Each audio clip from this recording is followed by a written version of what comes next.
राष्ट्र सर्वप्रथम, राष्ट्र सर्वप्रथम, राष्ट्र सर्वप्रथम, राष्ट्र सर्वप्रथम। राष्ट्र सर्वप्रथम की बात कार्यक्रम में आप सभी राष्ट्रवासियों का हार्दिक स्वागत है। राष्ट्रपति एवं सेना की सर्वोच्च कमांडर द्रौपदी मुर्मू ने सशस्त्र बल चिकित्सा कॉलेज को प्रेसिडेंट कलर से सम्मानित किया और सशस्त्र सेना चिकित्सा सेवा में महिला अधिकारियों की भूमिका को सराहा। प्रधानमंत्री नरेंद्र मोदी ने सीमा सुरक्षा बल के 59वें स्थापना दिवस पर इस उत्कृष्ट बल की सराहना की और कहा कि राष्ट्र की रक्षा के लिए उनकी वीरता और अटूट भावना उनके समर्पण का प्रमाण है। पंजाब के मुख्यमंत्री भगवंत मान ने गन्ने की कीमत में 11 रुपए प्रति क्विंटल की बढ़ोतरी की घोषणा की और कहा कि 391 रुपए प्रति क्विंटल की नई दर देश में सबसे अधिक है। मुख्यमंत्री ने कुछ दिन पहले ही किसानों को आश्वासन दिया था कि उनके लिए अच्छी खबर आने वाली है। उत्तर प्रदेश में अयोध्या के राम मंदिर में निर्माण अपने अंतिम चरण में पहुंचा है। राम मंदिर में जनवरी 2024 में रामलला की प्राण प्रतिष्ठा होनी है, जिस कार्यक्रम में प्रधानमंत्री मोदी शिरकत करेंगे। इस बीच अब उत्तर प्रदेश में योगी सरकार ने रामलला की प्राण प्रतिष्ठा का उत्सव मनाने का फैसला किया है। ये उत्सव हर जिले में मनाया जाएगा। केंद्रीय गृह मंत्री अमित शाह ने देश की सीमा की देखभाल करने के लिए सीमा सुरक्षा बलों की सराहना की, जिसके कारण वह बिना किसी तनाव के शांति से सो पाते हैं। बीएसएफ के 59वें स्थापना दिवस के अवसर पर झारखंड के हजारीबाग में अर्धसैनिक बल के जवानों को संबोधित करते हुए उन्होंने कहा कि एक बार जब सीमाओं के रक्षक मोर्चा संभाल लेंगे तो देश को चिंता करने की जरूरत नहीं है। बेंगलुरु के 15 से अधिक स्कूलों को शुक्रवार को गुमनाम ईमेल के माध्यम से बम की धमकी मिली, जिससे छात्रों, अभिभावकों और स्कूल अधिकारियों में दहशत फैल गई। संसद के शीतकालीन सत्र के कुछ दिन पहले राज्यसभा ने अपने सदस्यों को विदेश यात्रा, यहां तक कि निजी यात्रा पर भी जाने से पहले विदेश मंत्रालय से राजनीतिक मंजूरी लेने की याद दिलाई। तमिलनाडु बिल विवाद से जुड़े एक मामले की सुनवाई करते हुए सुप्रीम कोर्ट ने कहा कि राज्य की विधानसभा द्वारा दोबारा अपनाए गए बिल को राज्यपाल भारत के राष्ट्रपति को नहीं भेज सकते हैं।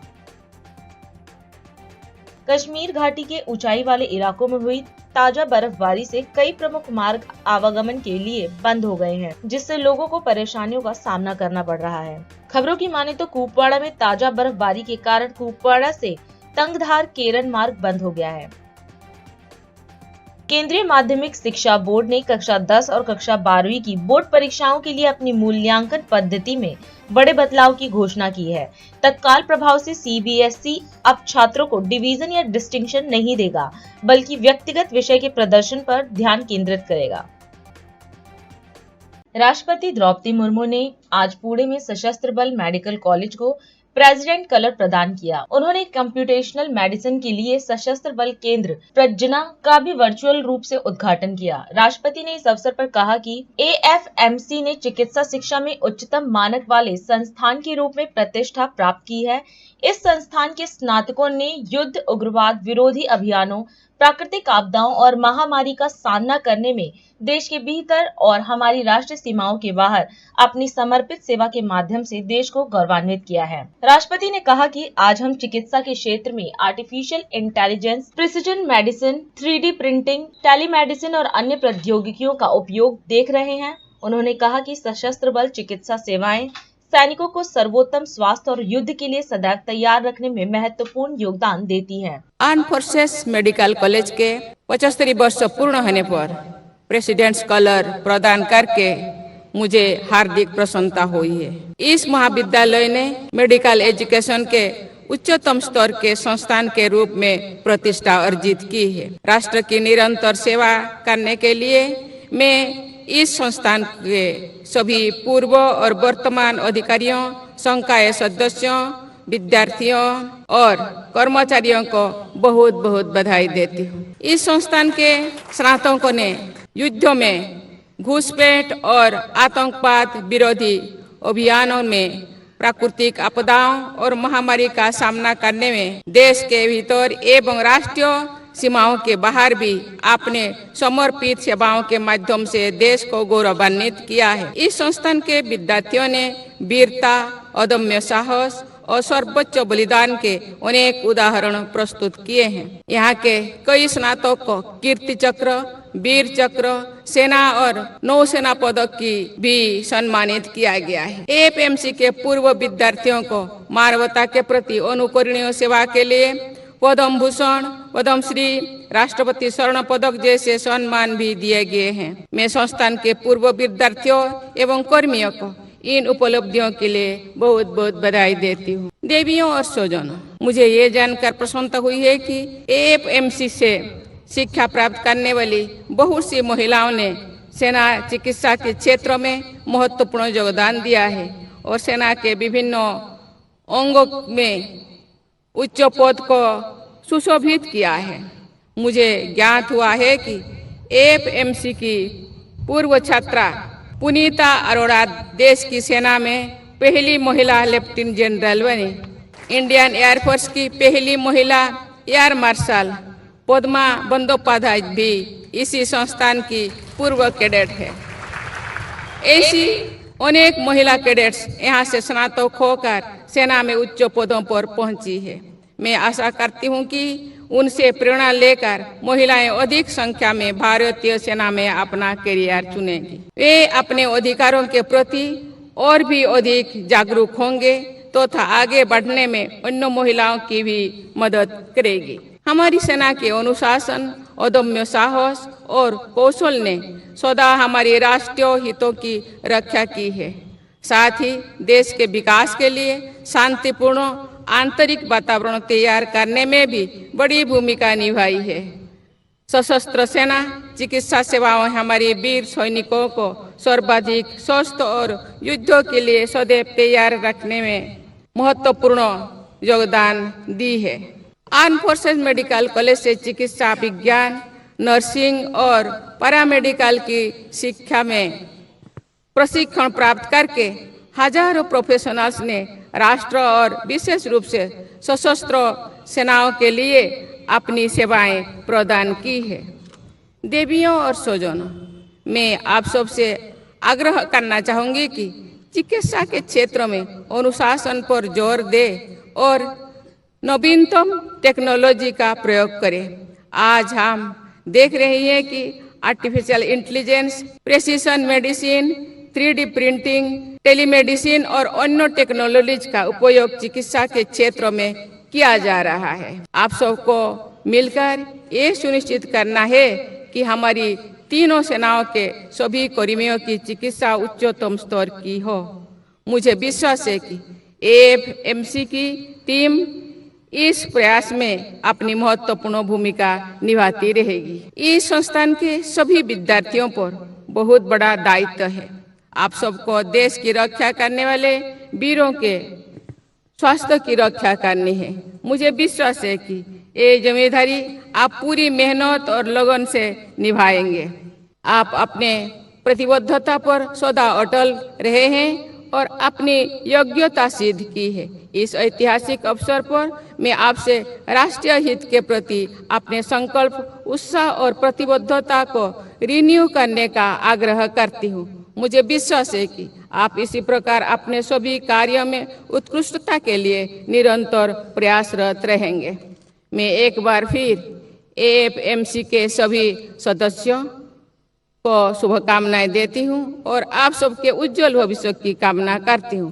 संयुक्त राष्ट्र जलवायु परिवर्तन सम्मेलन 28 में राष्ट्रीय अध्यक्षों के लिए उच्च स्तरीय खंड के औपचारिक उद्घाटन पर पीएम मोदी ने सभी को संबोधित किया। इस दौरान पीएम मोदी ने सभी का आभार व्यक्त करते हुए कहा कि मेरे द्वारा उठाए गए क्लाइमेट जस्टिस, क्लाइमेट फाइनेंस और ग्रीन क्रेडिट जैसे विषयों को आप सभी ने निरंतर समर्थन दिया है। सभी के प्रयासों से ये विश्वास बढ़ा है कि विश्व कल्याण के लिए सबके हितों की सुरक्षा आवश्यक है, सबकी भागीदारी भी आवश्यक है। पीएम मोदी ने कहा कि भारत ने पारिस्थितिक और अर्थव्यवस्था को संतुलित करने का उत्कृष्ट उदाहरण प्रस्तुत किया है। आप सभी को मेरा नमस्कार। आज सबसे पहले मैं आप सभी का आभार व्यक्त करूंगा। मेरे द्वारा उठाए गए क्लाइमेट जस्टिस, क्लाइमेट फाइनेंस और ग्रीन क्रेडिट जैसे विषयों को आपने निरंतर समर्थन दिया है। हम सभी के प्रयासों से ये विश्वास बढ़ा है कि विश्व कल्याण के लिए सबके हितों की सुरक्षा आवश्यक है, सबकी भागीदारी आवश्यक है। फ्रेंड्स, आज भारत ने इकोलॉजी और इकोनॉमी के उत्तम संतुलन का उदाहरण विश्व के सामने रखा है। भारत में विश्व की 17% आबादी होने के बावजूद ग्लोबल कार्बन एमिशंस में हमारी हिस्सेदारी ओनली 4% से भी कम है।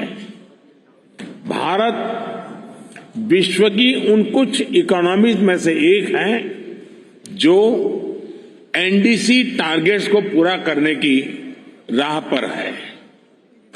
एमिशंस इंटेंसिटी संबंधी टारगेट्स को हमने 11 साल पहले ही हासिल कर लिया है। नॉन फॉसिल फ्यूल टारगेट्स को हम निर्धारित समय से 9 साल पहले ही प्राप्त कर चुके हैं और भारत ने इतने पर ही नहीं रुके हैं। हमारा लक्ष्य 2030 तक एमिशंस इंटेंसिफाई को 45% घटाना है। हमने तय किया है कि नॉन फॉसिल फ्यूल का शेयर हम बढ़ाकर 50% करेंगे और हम 2070 तक नेट जीरो के लक्ष्य की तरफ भी बढ़ते रहेंगे।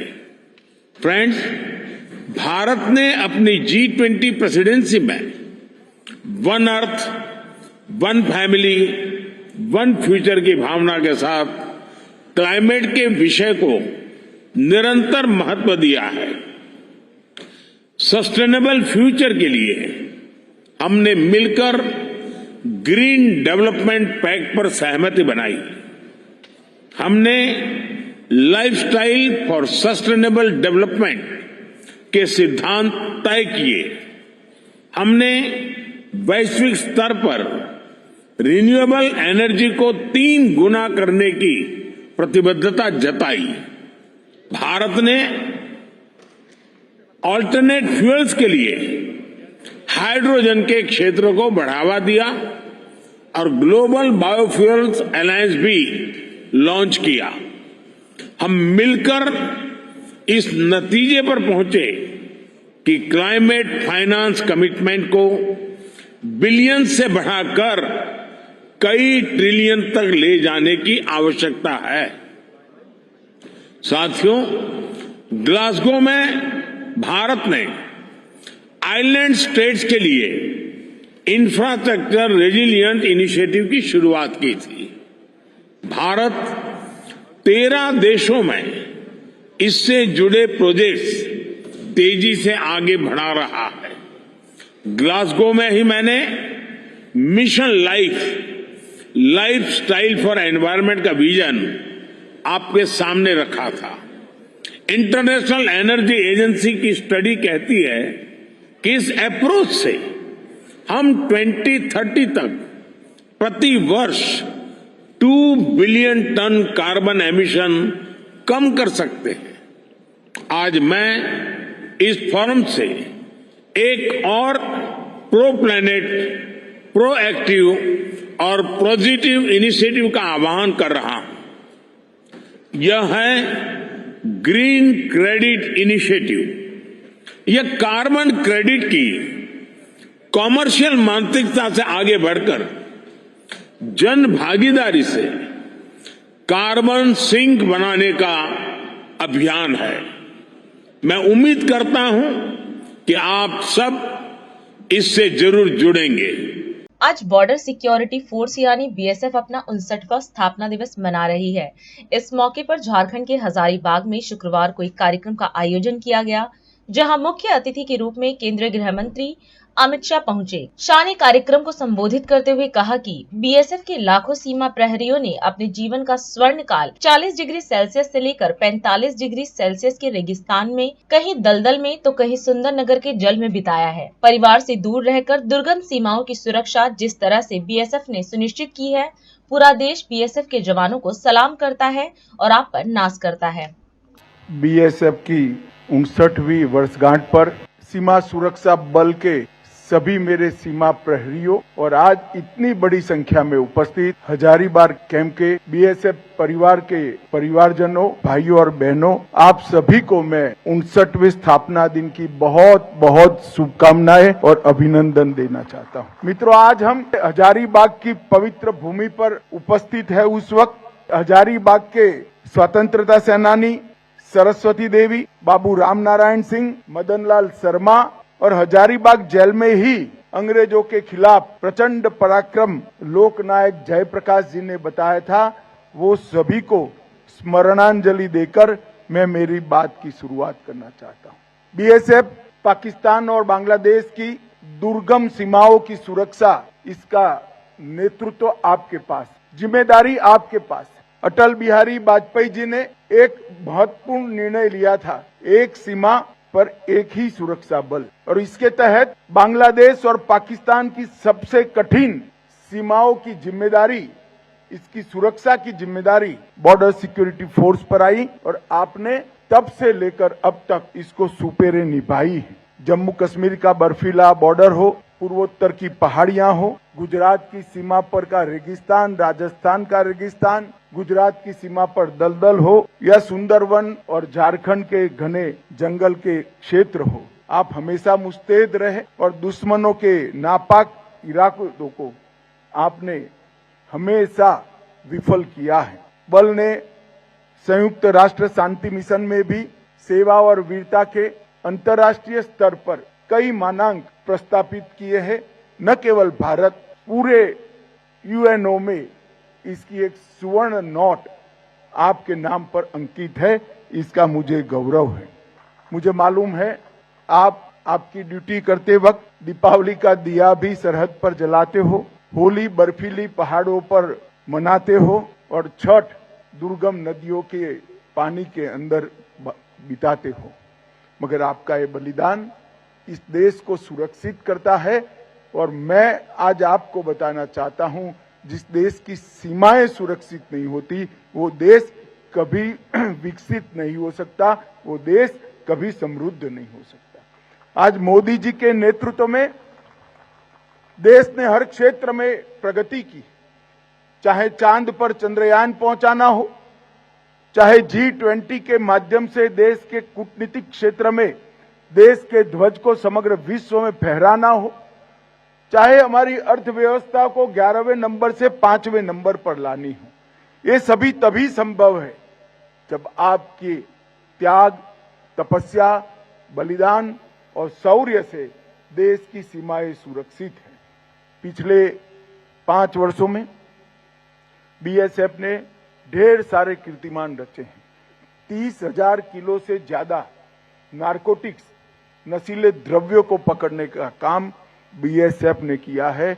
मैं बीएसएफ के सभी जवानों को इसके लिए गृह मंत्री के नाते विशेष बधाई देना चाहता हूं, क्योंकि नारकोटिक्स न केवल देश को नशे की दृष्टि से नुकसान करता, हमारी आने वाली पीढ़ियों को खोखला करता है और नारकोटिक्स से जनरेट हुआ पैसा टेररिज्म से लिंक, वो टेररिज्म का वित्त पोषण भी करता है और बॉर्डर पोरस कर ये जो ट्रेड का लिंक बनता है, वो शस्त्रों की आवाजाही में भी काम कर। तीनों दृष्टि से बहुत जरूरी है कि हमारी पूरी सीमा नारकोटिक्स के व्यापार के प्रति कठोर हो, जीरो टॉलरेंस की नीति अपनाएं और बहुत संवेदनशील हो।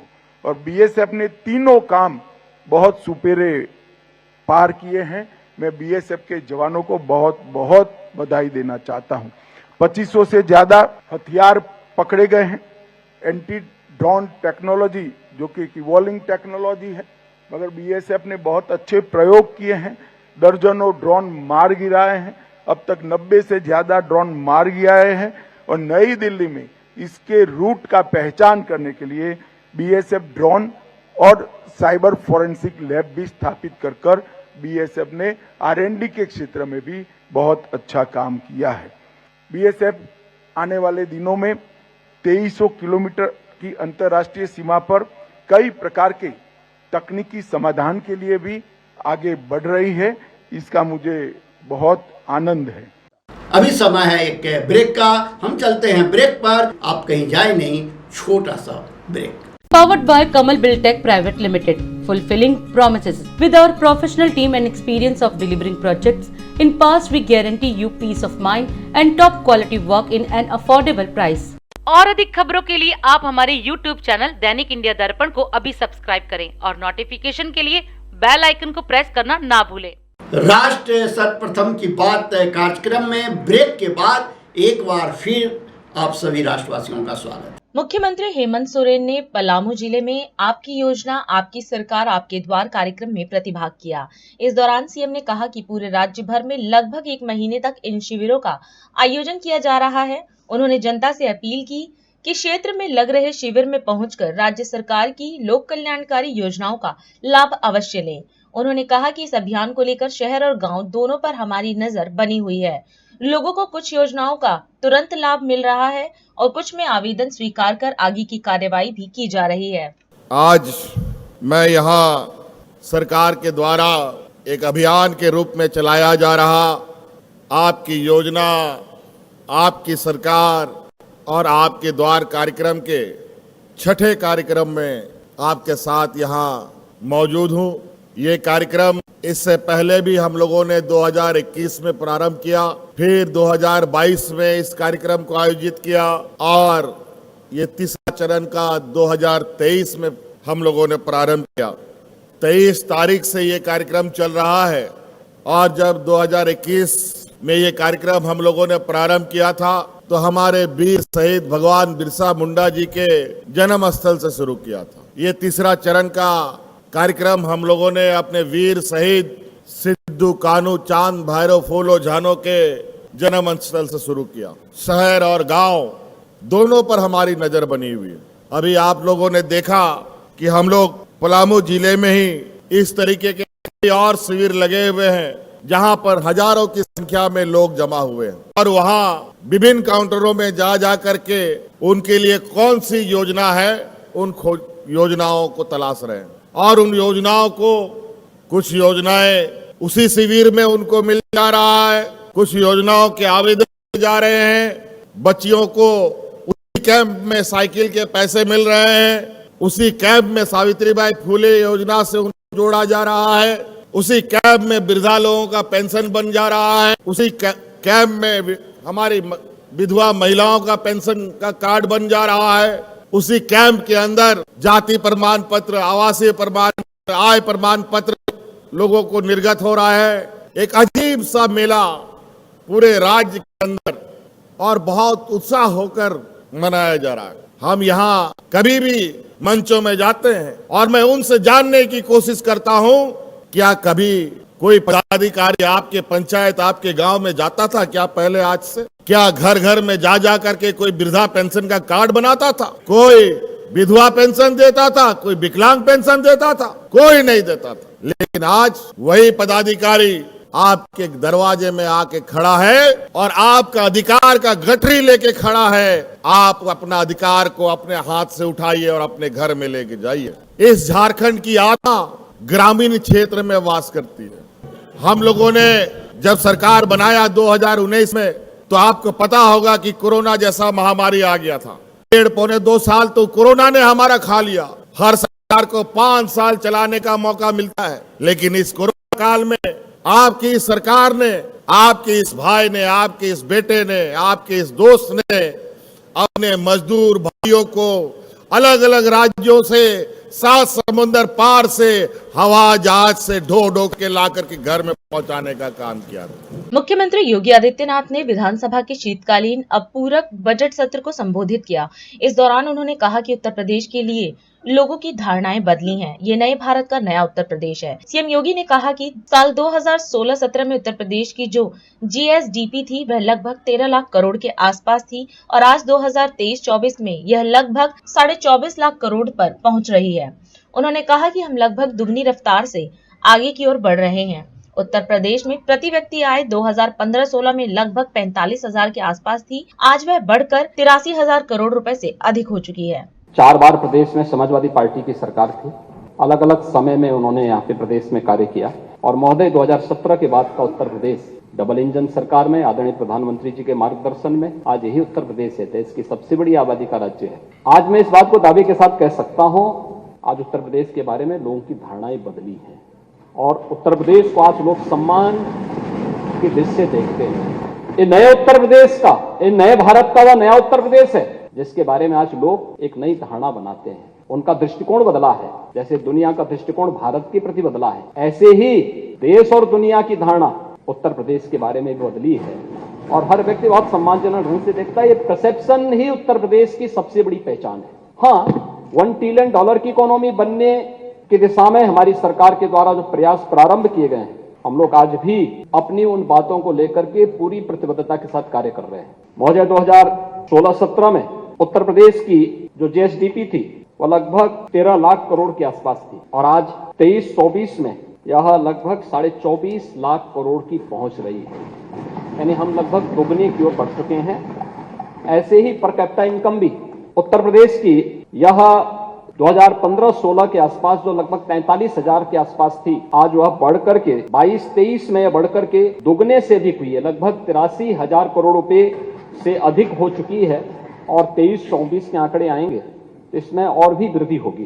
प्रदेश में बजट का आकार भी बढ़ा है। देश की 25 करोड़ की आबादी उत्तर प्रदेश में निवास करती है और उत्तर प्रदेश में 2012 से 17 के बीच में जो औसत बजट था वो लगभग 2,70,000 करोड़ के आसपास था। अलग अलग वर्षों में बढ़े होंगे लेकिन एवरेज अगर हम देखेंगे, लेकिन अगर हम 2017-18 से 22-23 के बीच में औसत बजट देखते हैं तो महोदय लगभग उससे दुगना हुआ है। ये 5,23,000 करोड़ रुपए के आसपास हुआ है और आज के दिन पर अगर हम इस वर्ष के 23-24 के बजट को देखेंगे तो मूल जो हमारा बजट था 6,90,000 करोड़ रुपए का, 28,000 करोड़ रुपए का अनुपूरक बजट देखेंगे तो यह लगभग 7,19,000 करोड़ रुपए का अनुपूरक बजट के साथ अब तक का सबसे बड़ा बजट ये सरकार लेकर के आई है और इस बजट के साथ हम प्रदेश के सर्वांगीण विकास को लेकर के आगे बढ़ रहे हैं। महोदय, प्रदेश के अंदर अगर हम देखेंगे तो सरकार अपनी जो बजट लेके आती है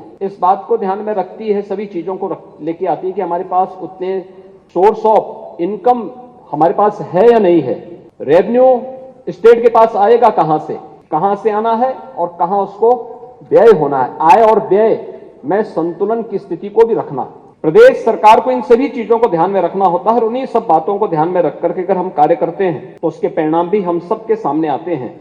जो राजस्व सरप्लस स्टेट के रूप में आज प्रदेश आया है तो प्रदेश के अंदर अगर 16-17 में को राज्य कर का जो राजस्व था वो 86,000 करोड़ रुपए था, आज यही बढ़ करके 23-24 में राज्य कर का जो राजस्व लक्ष्य है हमारा यह लगभग आज के दिन पर प्रदेश के अंदर यह बढ़ करके हम लोग इसे लगभग 1.5 लाख करोड़ रुपए तक पहुंचाने में सफल हुए हैं। प्रदेश के अंदर स्टैंप एंड रजिस्ट्रेशन में जो लगभग 11,000 करोड़ रुपए 16-17 में प्राप्त हुआ था, आज वही बढ़कर के 23-24 में हम उसे 34,000 करोड़ रुपए तक पहुंचाने में सफल हुए हैं।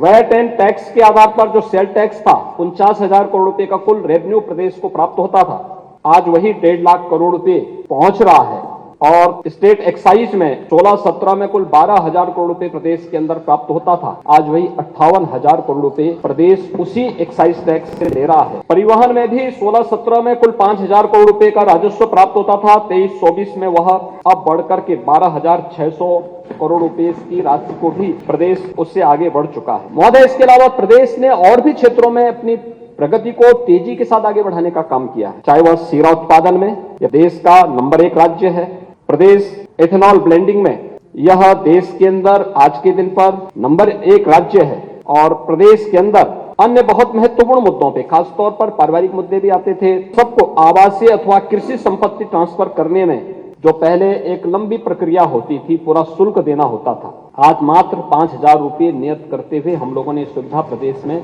उपलब्ध कराई है। लाखों परिवार इन सुविधाओं का लाभ प्रदेश में ले रहे हैं। और अधिक खबरों के लिए आप हमारे YouTube चैनल दैनिक इंडिया दर्पण को अभी सब्सक्राइब करें और नोटिफिकेशन के लिए बेल आइकन को प्रेस करना ना भूलें।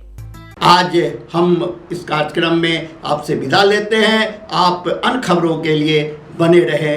राष्ट्र सर्वप्रथम, वंदे मातरम, जाग उठा है भारत। राष्ट्र सर्वप्रथम, राष्ट्र सर्वप्रथम, राष्ट्र सर्वप्रथम, राष्ट्र सर्वप्रथम।